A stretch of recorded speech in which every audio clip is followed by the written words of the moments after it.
Oke teman-teman, assalamualaikum warahmatullahi wabarakatuh. Kita jumpa lagi di channel Orang Kampung. Kali ini saya ingin berbagi sedikit pengalaman dengan teman-teman tentang perkebunan sawit untuk pemula yang bermodal pas-pasan. Kenapa saya ingin berbagi hal demikian? Karena saya juga memulai kebun sawit ini dengan bermodal pas-pasan. Bagaimana perkebunannya, apa saja yang harus kita pahami, ikuti terus video ini. Teman-teman, hal yang paling utama yang harus kita tanamkan sebelum kita memulai kegiatan apapun, termasuk memulai berkebun sawit ini, adalah meyakini bahwasanya rezeki itu sudah diatur oleh Allah Subhanahu wa taala, baik itu berupa banyak atau bentuk usahanya itu sudah ditentukan oleh Allah Subhanahu wa taala. Tetapi kita sebagai manusia ini mempunyai hak untuk berikhtiar, berusaha untuk menjemput rezeki itu. Nah, di dalam memulai berkebun sawit hanya dengan modal pas-pasan, kalau pengalaman saya dulu, yang pertama yang harus kita ketahui itu ketersediaan lahan. Ya, lahan itu berapa yang kita miliki, kemudian ketersediaan modal. Karena untuk petani seperti saya yang bermodal pas-pasan ini, pembagian uang itu harus benar-benar diperhitungkan untuk keperluan-keperluan yang lain. Nah, ketika kita ingin membuka kebun sawit ini, maka kita harus menyisihkan atau menyiapkan dana untuk kebun sawit ini sendiri. Nah, setelah kita mengetahui luas lahan yang kita miliki dan kemampuan dana yang kita miliki, yang selanjutnya adalah kita membuat strategi sehemat mungkin. Kalau saya dulu dari pembibitan saya beli kecambahnya dan saya semai sendiri, sehingga itu bisa membantu menekan pengeluaran untuk pembelian bibit sawit yang unggul. Nah, itu bisa teman-teman pesan di tempat pembibitan yang sudah terpercaya di tempat teman-teman sekalian, sehingga tidak sehingga kecil kemungkinan untuk mendapatkan bibit yang tidak unggul. Nah, setelah kita mendapatkan bibit dan menyemai sendiri, di saat membuka lahan pun kita harus menyiapkan lahan, menyiapkan dana juga untuk pembukaan lahan. Nah, untuk menekan itu, saya kemarin meminta bantuan orang lain dengan upah harian untuk menebang pohon-pohon yang sudah besar. Nah, jadi kemudian teman-teman, setelah kita menyiapkan lahan, sudah melakukan penyemaian bibit, nah kita harus bisa mempertimbangkan dan memperhitungkan di masa perawatan ini alokasi dana yang kita miliki itu berapa, sehingga kita bisa menekan biaya yang kita keluarkan untuk perawatan sawit. Nah, ini kita bisa menanam dengan jumlah populasi yang sedikit dulu. Jangan langsung menanam dengan populasi sawit yang banyak. Jadi misalnya kita punya lahan 1 hektar yang biasanya populasinya itu 130 batang lebih, atau tergantung jarak tanam. Nah, kita bisa untuk tahap pertama kita bisa menanam 50 atau 60 batang dulu, sehingga di saat perawatan tidak terlalu banyak makan biaya, dan ketika pemupukan pun tidak memerlukan banyak pupuk, sehingga sawit yang kita tanam di awal-awal itu dia perawatannya bagus dan pemupukannya pun tercukupi. Nah, ini sangat membantu kita di dalam membagi anggaran pembiayaan untuk kehidupan kita sehari-hari. Nah teman-teman, selanjutnya setelah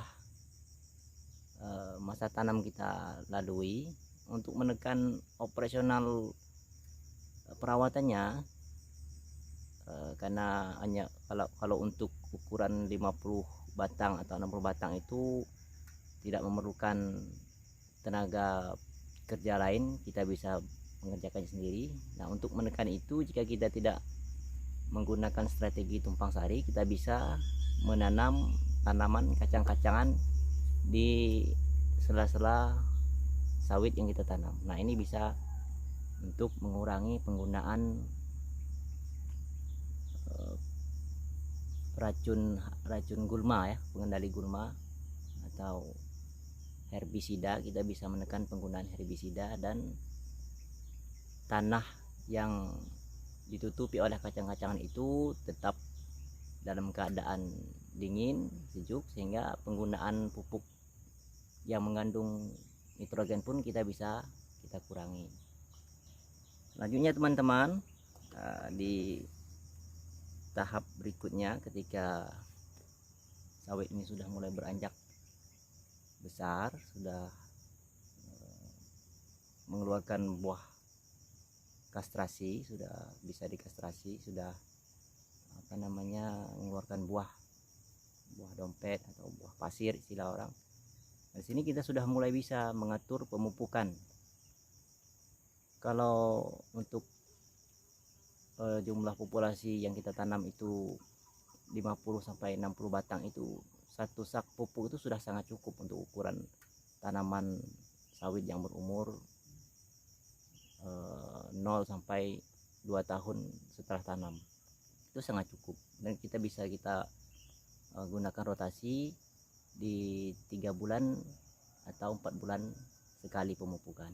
Nah itu sangat cukup, dan biaya yang dikeluarkan pun tidak begitu besar, karena tanaman yang kita tanam juga tidak terlalu banyak.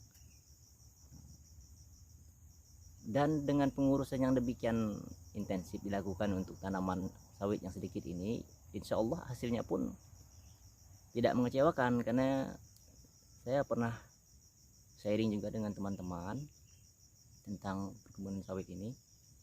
Ada istilah tanaman sawit sedikit terawat lebih baik daripada tanaman sawit banyak tapi tidak terawat. Nah ini masuk akal sebenarnya, karena kalau tanaman banyak itu tidak terawat, artinya pemupukannya tidak maksimal karena modalnya pupuknya mahal, sehingga perlu beli banyak pupuk, sedangkan dana kita terbatas, itu juga hasilnya tidak maksimal. Misalnya kita umpamakan menanam 50 atau 60 batang sawit dengan perawatan yang sama dengan kita menanam 100 atau 125 batang sawit dengan perawatan yang sama, tetapi dengan dana yang sama pula, tentu hasilnya akan lebih baik yang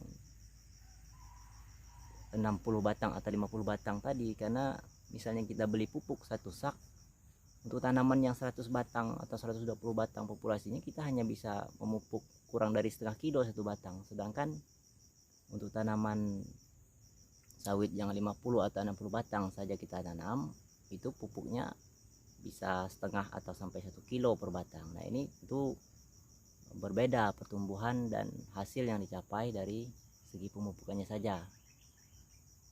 Nah kemudian perawatannya juga, ketika kita menanam lebih banyak sawit, perawatannya tentu lebih besar.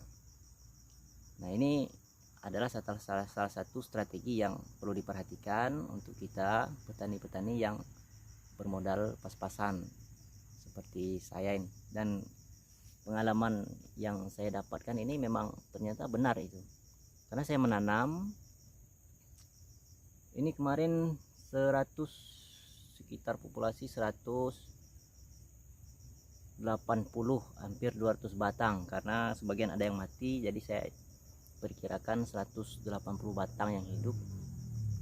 Dengan punya teman saya yang 50 atau 60 batang yang dia rawat dengan baik, itu tidak jauh beda hasil yang kembali ke kita, karena yang saya lebih banyak di perawatannya. Hasilnya misalnya banyak, ya perawatan juga harus banyak, pupuknya harus banyak, dan untungnya juga ya tidak begitu jauh berbeda, kecuali kita bermodal besar. Misalnya bisa menanam dengan modal yang cukup, kita bisa menanam sawit dengan jumlah batang yang lebih banyak, itu juga berbeda lagi. Nah, untuk kita bermodal pas-pasan ini lebih baik dimulai dengan tanaman sawit yang sedikit saja dulu, karena sawit ini di berat janjangnya saja kita sudah dapat poin sebenarnya. Misalnya yang 50 batang tadi diestimasikan yang berbuah sekali panen itu 30, 25 sampai 30 batang. Kalau perawatannya bagus dengan modal kita yang pas-pasan, itu bisa TBS-nya bisa 25 sampai 30 kilo satu janjang. Artinya dikalikan saja, misal satu pohon itu ada satu janjang, 30 kali 20 sudah 600 kilo. Nah, itu sudah dikali harga dan dipotong pupuk, kita sudah bisa membuat rotasi pemupukan yang optimal di 4 bulan atau 3 bulan sekali. Sedangkan yang di tanaman populasinya banyak, misalnya 100 atau berapa, bisa janjangnya karena perawatannya kurang, pemupukannya kurang, bukan perawatannya, janjangnya juga ringan, bisa jadi satu janjangnya cuman 10 sampai 12 kilo atau di bawah 10 kilo. Misalnya yang berbuah di 120 batang itu 40 sampai 60 batang misalnya. Jadi kalikan 10 atau 15 kilo, ya segitu-segitu juga hasilnya, tidak jauh beda. Belum lagi ditambah perawatan, tentu biaya yang dikeluarkan lebih besar juga daripada menanam sawit dengan jumlah yang sedikit. Nah, teman-teman sekalian, yang selanjutnya setelah kita lakukan perbandingan begitu, yang paling penting lagi di dalam menjalankan usaha ini, kita mesti tawakal. Istilah agama Islam itu tawakal, karena di dalam Al-Quran juga itu, barang siapa yang bertawakal maka Allah akan mencukupkannya, dan barang siapa yang bertakwa Allah akan memberikan rezeki dari jalan yang tidak disangka-sangka. Nah, jadi memang kita harus memperhitungkan dari segi pengetahuan kita terhadap pekerjaan kita, namun yang terpenting dari itu kita harus menyandarkan bahwasanya kita ini tidaklah mampu memberikan hasil terhadap apa yang kita kerjakan kecuali telah ditentukan oleh Allah Subhanahu wa taala. Nah, teman-teman, kemudian di dalam pelaksanaan kebun sawit ini kadang-kadang ada masa dia trek, bahasa petani itu trek, atau masa berbuahnya menurun. Nah, kalau kita bermodal pas-pasan dengan menanam sawit 50 atau 60 batang, kita tidak kita masih bisa melakukan pemupukan dengan keadaan normal, karena biasanya turun buah itu susutnya hanya 20 sampai 30%, atau bahkan kalau dia perawatannya bagus tidak nyampai, paling-paling 20% susut dari masa produktif biasanya. Ketika masa trek itu tidak begitu signifikan turunnya. Nah, ketika perkebunan yang kita kerjakan itu dengan tanaman yang sedikit dulu, ini lebih menguntungkan karena kita masih bisa melakukan pemupukan yang tadinya misalnya hampir 1 kilo satu batang. Nah, kita ketika masa trek ini kita bisa tetap memupuk walaupun dengan volume yang lebih kecil, misalnya setengah kilo per batang. Nah, jadi ini bisa tetap mendukung pertumbuhan sawit dan diharapkan juga dapat memaksimalkan hasil. Beda dengan halnya kalau kita hanya dengan modal pas-pasan tetapi menanam sawit sudah banyak, misalnya modalnya pas-pasan tapi kita menanam sawit banyak karena kita ingin memenuhi ketersediaan lahan yang kita punya misalnya. Nah ini juga berbeda hasilnya, tentu akan berbeda. Jadi ini perlu juga kita pertimbangkan. Ini hanya sekedar berbagi pengalaman saja, bukan bermaksud mengajari atau merasa lebih tahu, bukan, hanya sekedar berbagi pengalaman kepada teman-teman. Bisa jadi dapat membantu untuk pertimbangan-pertimbangan tertentu dalam membuka atau dalam memulai berkebun sawit dengan modal yang pas-pasan. Intinya teman-teman, kita harus menanamkan dalam hati kita, menguatkan keyakinan kita bahwasanya memang rezeki itu pada dasarnya sudah diatur. Setiap orang ini sudah diatur, sudah ditentukan. Baik kita menanam sedikit atau banyak, ya saat rezeki kita begitu, dengan takaran yang sudah ditentukan, ya tetap akan mendapatkan begitu, tidak lebih dan tidak kurang.